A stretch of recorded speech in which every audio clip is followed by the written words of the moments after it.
Hello, this is Insane Monster, and we are back with part 6 of what Asta was the Avatar. Now then, if you remember, Asta finally got his animal guide, like all Avatars do, being a Earth Wolf that the Wizard King was more than happy to supply a saddle for, and such. With that, given some time, the Wizard King gave the Black Bulls their mission in order to go collect one of the magic stones that the Eye of the Midnight Sun are after. Their destination, the underwater sea temple. As they were getting backed up, Asta took a look around, seeing that everyone looked like they're there except for Gray. But Gray can turn into anybody, so he used his seismic sense and found that Gordon was actually still inside the base, while it seems that Gray was actually turned into Gordon. As Yami stated that they should get moving, Asta asked them to wait since Gordon's not here, saying that that Gordon is Gray. As poof, turned into Gray, or the large individual transformation that for some reason breathes smokes that Gray normally turns into. With that, Gordon is able to come through with all of his beat stuff.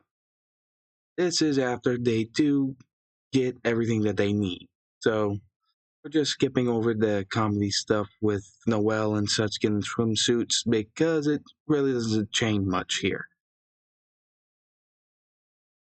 As they head out, Asta hops on to his new animal guide, Drake, the Earth Wolf, as Noelle ends up riding along with him, rather doing that instead of riding Magna's crazy cyclone, which Magna is somewhat annoyed about, saying, "Yeah, whatever, too good for you anyways." As the Earth Wolf is remarkably fast, keeping up with the brooms without problem. Once they reach the beach, Yami states that they'll be going to the Underwater Sea Temple whenever the full moon comes around. Pointing at Noelle will help them get there. As he's surprised by this, he asks, "Wait, what about Asta? Couldn't he use that bending stuff to get us down there?" Asta remarked, "Well, not exactly. From what I've been told, the incredibly strong tides in the magic region, well, even if I could bend the water around everybody to get him there, I need more than one person to bend it with me to get us all there. That I tried bending a tunnel underneath to get there, so all that water on top of the tunnel would collapse in on us and we'd drown or be crushed to death." As Yami says, "And that's why I asked him about it earlier before we left for this mission. So yeah, Noelle, it's up to you." As she's not particularly excited about this, being nervous of not being able to do it, as they do have their fun during the day. Asta even went out and jumped into the ocean to practice some other bending that he's been wanting to try out. After a while, Noelle does ask where Asta is, as Magda states, "Not a clue," which is when a big mass of seaweed that looks like it has a body and limbs formed from the seaweed with a wooden mask on it coming out of the water. As Luck and Magna are getting ready to fire on it, Asta pokes its head out saying, "What's up, guys?" With Magna stating, "The hell is that?" Asta just remarks, "Oh, I'm bending the water inside the seaweed to make it move like this. I've been doing something similar when I water out of trees and such, but this is my first time doing something like this. Isn't it cool? I even found some wood to make a mask out of, with Magda smirking, saying, "Oh, that is awesome," with Luck wanting to fight it. As Asa's okay with this, they do end up fighting for training purposes, so that Asa might be able to use this whenever they go into the Sea Temple. As they do this, Asta decides to take out his Demon Slayer and Demon Dweller sword and use them in combination with the seaweed limbs as a way to wind up the swords for greater impact once they strike, which does have strikingly powerful result. As Yami ended up joining in on this as well. As when night came, Noelle always practiced her magic with Asta watching, even meeting Konoha. Come out and hang out with them, becoming friends like in canon. Asta shows off his bending as he practices, while Noelle also practices her magic. With Konoha being stunned that he's able to use multiple elements, asking how can he do that? I don't sense any magic coming from you. Asta remarks, I don't need magic, and I don't use it.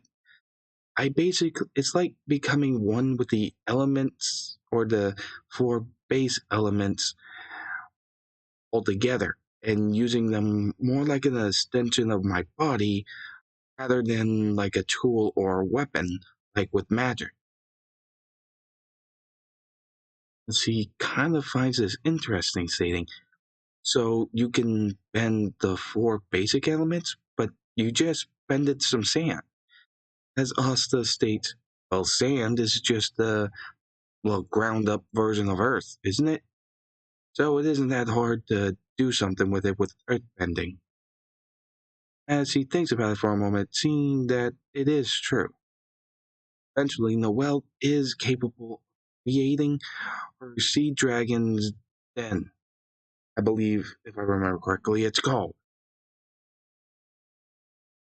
They're perfecting it.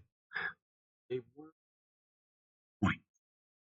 As, like in canon, Noelle makes the sea dragon's den, though this time as a means to help them stay protected and on course. Yami asked Asta to do that seaweed thing to help them on the outside, as he can bend the water around him at least while in the seaweed creation in for a pocket of air.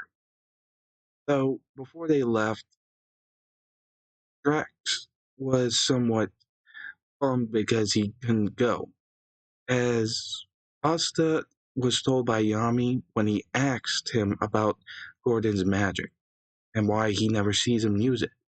Turns out, Gordon doesn't use his magic because he's afraid of hurting people with it, since it's a hex poison magic. So Asta asks Gordon if he could watch out for Drax for him.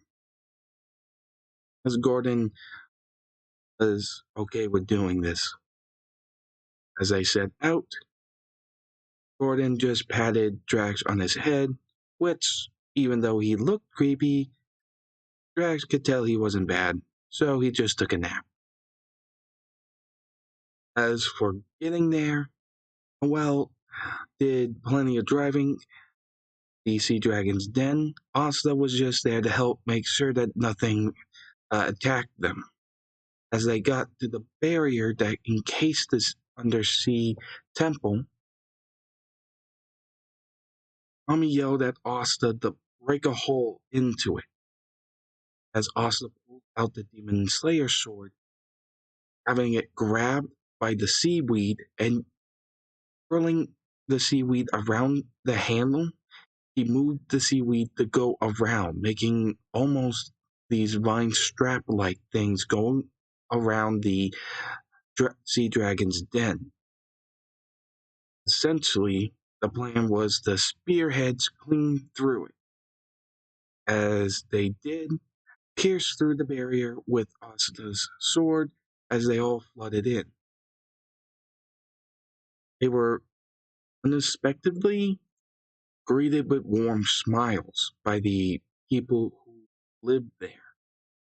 Though Yami did do his odd, his unnecessarily aggressive attitude toward them, which then they started to mimic, thinking it was normal on the surface. That he is always aggressive, and now you just started something that shouldn't have been started.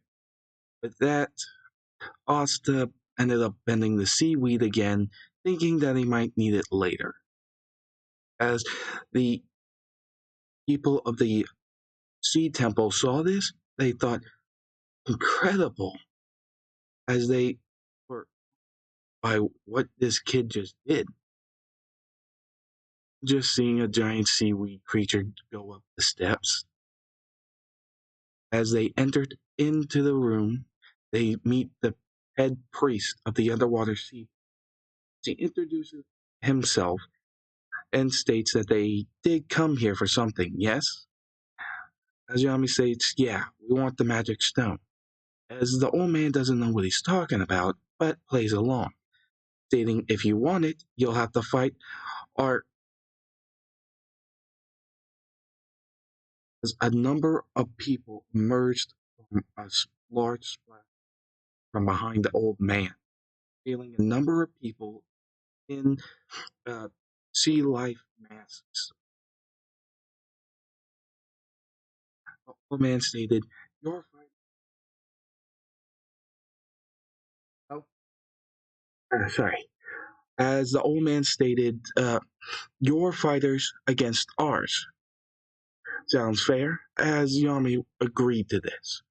Once that happened, the old man used his gain magic as a way to pump the power of his magic all around them, separating them, as they are sent all across the temple in random areas. As for Yami, he ended up with the old man, sitting with him with a bunch of food and drink. Yami wasn't going to turn this down, as he told his teammates to hurry up and win this. As the old man states, "Oh, it won't be that easy." As the old man explains that this is part of entertainment for them, since they don't get much entertainment down in the bottom of the sea. So, with that, the crowd were watching as the magical monitors showed all the competitors. As the old man, the head priest, asked about his knight's level and how he compared the power of their warriors to be about the same as a highly ranked magic knight. As Yami explained that most of them are just in the junior level, as it is then shown that Asta and the others are more powerful than their ranks suggest. As Asta instantly takes out the mollusk magic dude with his demon slayer sword, still going around with that seaweed thing around him, thinking it'd be fun to fight like this. Though, once he finds that it is somewhat cramped, he ends up not doing so well moving around with all this seaweed and decides to ditch it. Which is when he meets the dance magic user uh, who, for some reason, begins dancing, showing off to Asa, confusing him on why he's doing this. As they do begin to fight, Asta uses his earth bending then to bend the earth underneath him to shoot out a pillar. As the underwater temple dwellers see this, they're surprised. As he lands, Asta then uses the fire Bender's roaring technique to blast flames at him, as they're wondering what's up with this kid, though finding this even more entertaining. As our sword wielding, swordfish head mask wearing guy, well, I forget his name and I do apologize for that, but yeah, as that goes on, back on the surface, however, we see that Veto and some of his men from the Eye of the Midnight Sun have taken care of a number of magic knights, including from the Green Praying Mantises. As Gordon holds back, keeping Drake calm, not attacking them, especially not attacking that Veto guy. After Veto uses his magic to create a whale for them to go in to the underwater temple, we see the haha guy as Gordon sneaks up behind him, scaring the ever-living life out of him from just asking if he needs help, as he recognizes that he's from the Black Bulls, asking if he could help him with all these injured. He does help, as they bandage them up and prop them over Drake, using him to help carry them, the injured, off, eventually making somewhat of a mix-shaped sled thing to put more people on it and slide them away to where they can be properly healed. Back at the Sea Temple, Asta was having fun with his fight as he then begins to sense something's off as he hears a rumbling feeling coming from the ground, heading straight for the temple. He wonders what it is, but has to focus on the fight right now with our dance mage here. With that, a large crash is heard as Veto finds Magna, Luck, and one of the strongest underwater Sea Temple warriors. As their fight goes as in canon, as well as all the others, Asta decides that they need to get going. As the seaweed is still nearby, he figured even if he doesn't use it on himself, he can use it as a means to wrap up a bad guy. As he earth bends a large chunk of ground from underneath them and then bends the seaweed onto it, he then earth bends the platform to allow him and the dance mage to go directly towards where that sound was. As for back in where they were, we see Kaede and Noel walk in as Magna and Luck are beaten up pretty badly, and the two girls are trying to fend off from Veto, as Veto's men are scattered about, with one trapping Yami with spatial magic, and the others dealing with their own problems at the moment. With this, they do try to defend themselves quite well, as Asta and the dance maids were able to get there quite a lot faster than in canon. With this, they are able to join the fight, as Asta throws the seaweed at Veto, wrapping him up in it, bending it to make sure he's in constant motion so that they can come up with a proper fighting plan to deal with this guy. As Kaede and her brother, the dance maid, perform a combo spell with his sword, going straight for the mass of seaweed, hoping to cut him. As it goes in, it stops as a beast claw digs into it, allowing Veto to have a stable platform for, which Asta used nearby water to bend it and use as a whip to grab the dance mage and pull him out of there. With that, the fight continues. Asta using his bending to keep the others safe from Veto's attack, either by attacking Veto at his feet either with earth or freezing them with water bending, though this didn't really stop him for long. At most, it was a mild annoyance. With this, we see that Veto goes directly for Asta and smacks him pretty hard, sending him flying into the wall.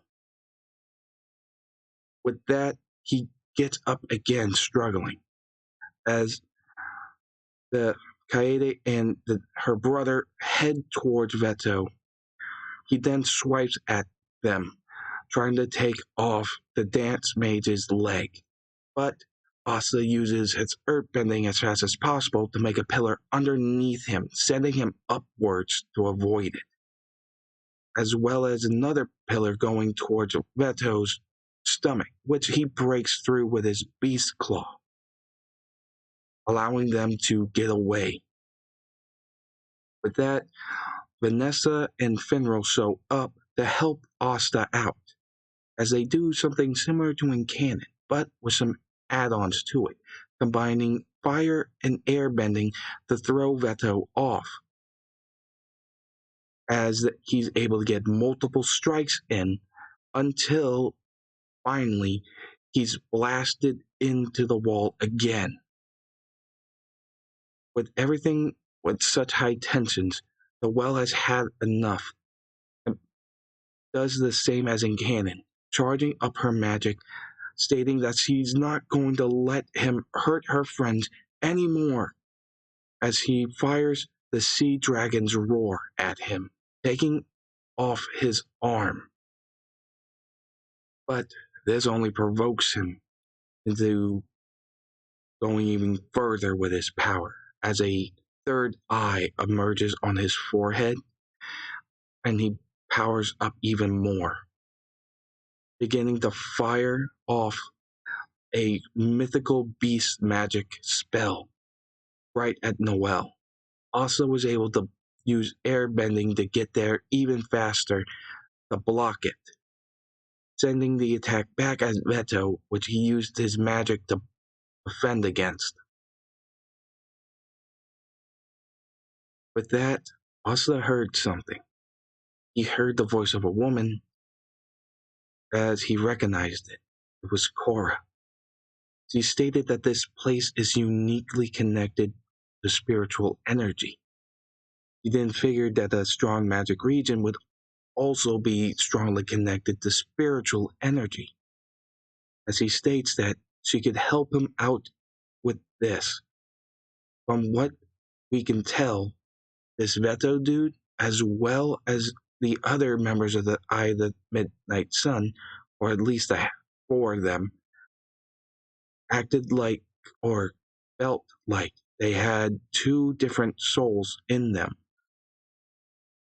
As he has an idea, but for it to work, they A, had to get close enough, and B, needed a way to do that to begin with. As Asta asked Finral and Vanessa to give him a hand, he begins going off towards Veto, with Vanessa using her spread magic and and Finral using his spatial magic, getting multiple strikes on him, as he's able to stab into Veto with the Demon Dweller sword. He is then grabbed by Veto as he is about to curse him, as he thinks, Cora, now! As his eyes glow up due to the surprisingly unexpected spiritual strength of this area, Cora is able to do something that some avatar spirits from past lives have been able to do to their new incarnations, even if they weren't able to access the Avatar state as Korra takes over, blasting Veto with a strong burst of air. With the light diminished, they just see a spiritual look woman that looks like she's glowing, slightly blue. This was Korra. As he begins bending the water from outside of the temple walls, from the barrier into the area, striking at Veto with them and swirling him around in it. As everyone saw this, they were remarking that there were two beings blessed by the sea, as they did see Noelle as some kind of sea goddess, and now they're a little confused about Asta and what he is. As Cora bended the water upwards, feeling that she didn't have much time left, she slammed it down onto the ground and then used earth bending to restrain Veto as she put her hands on his forehead and his chest, beginning to use spirit bending. Though something that wasn't expected happened. As Cora began to vanish, as the process was going, something happened to Veto.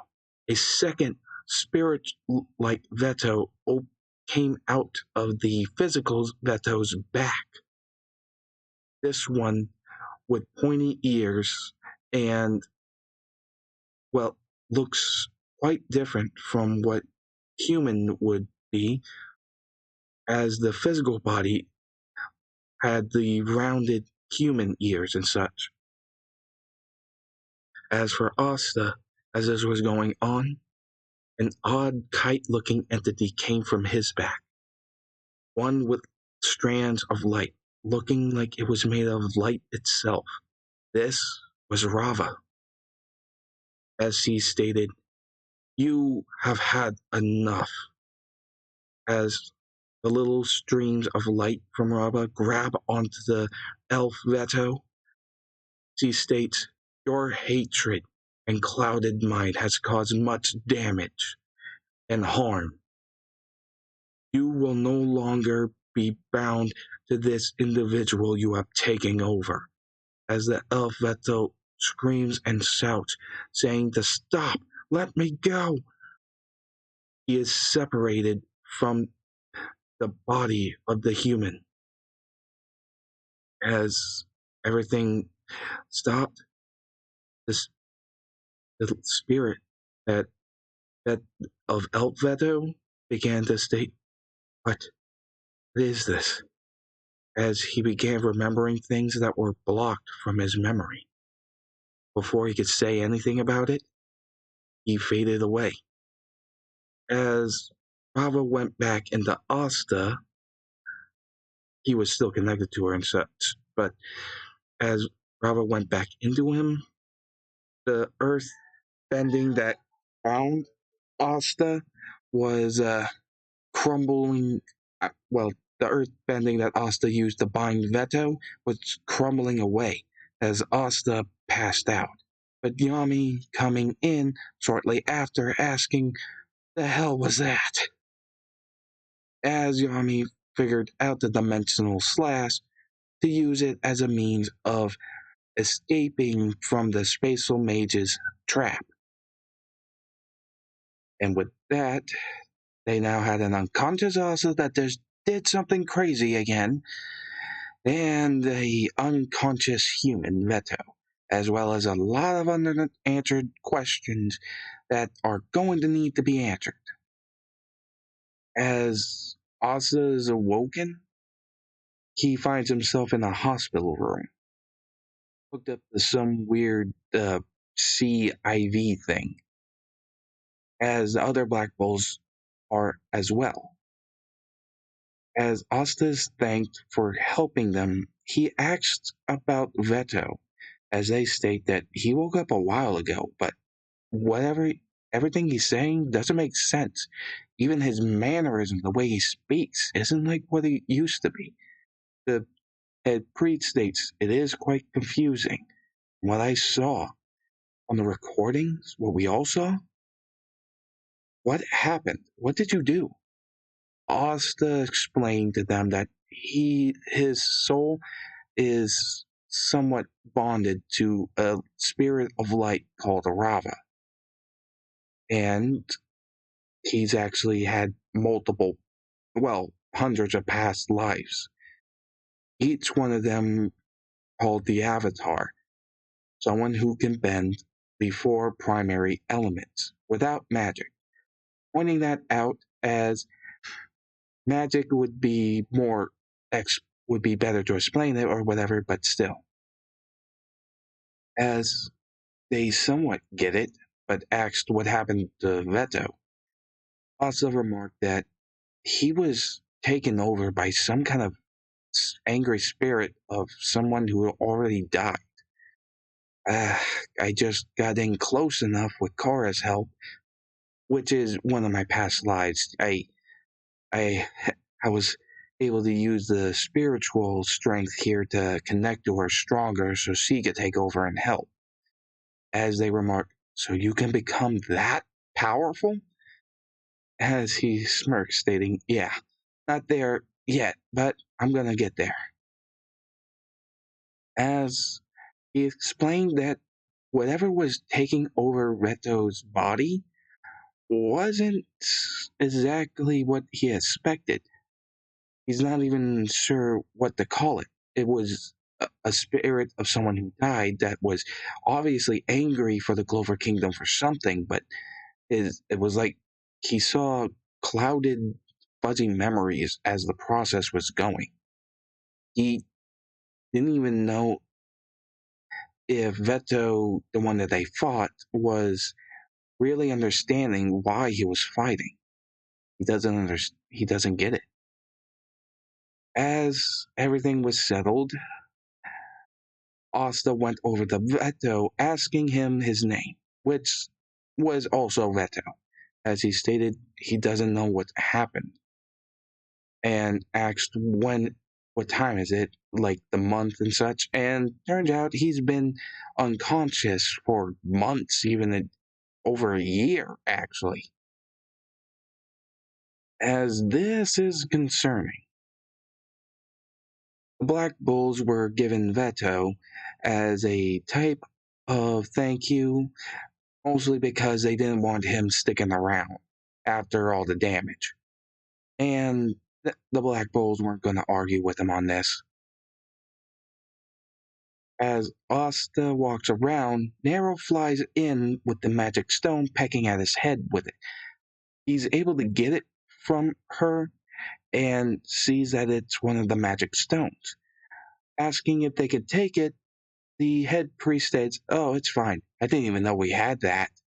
As they were surprised that the old man just lied about the whole thing, stating that apparently he did this all for the entertainment of the citizens there, which a number of them weren't exactly happy with, but they hurried off and left.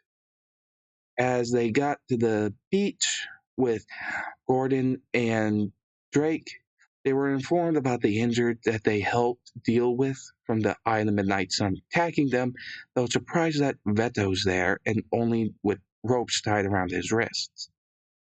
As they gave him a brief explanation, as well as Seke as well, to help minimize the confusion. Yami also remarked that that old man from the temple gave him this crystal, which showcases everything that happened, as he remarks that he'll bring this and the magic stone they retrieved back to the Clover Kingdom and give it directly to Julius, which he did do. After seeing the results, well, Julius was worried about this, and with Veto locked up in their dungeon currently, he's not sure how to judge him, as he brings Demoncio over, asking him if there's anything in his input as the head of the Magic Parliament that they should particularly do with him.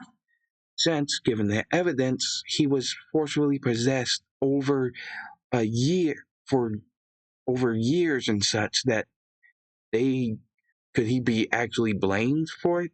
Plus, their best lead on who did take Captain Feligoleon's arm was actually that person calling himself Lick, not this individual. And this one was fighting uh with our magic knights, but that was when he was being controlled by someone who's supposed to be dead. I'm not really sure about how to deal with this. Dementio stated, "It is quite odd, to say the least, and given the recording you showed me, it's quite evident that whoever this is someone we haven't encountered, in the sense that whoever we did encounter with our forces last time was the entity possessing his body.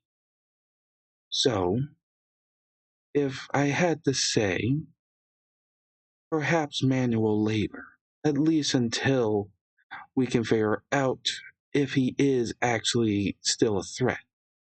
Though that would require him to wear something so that we can constantly track him."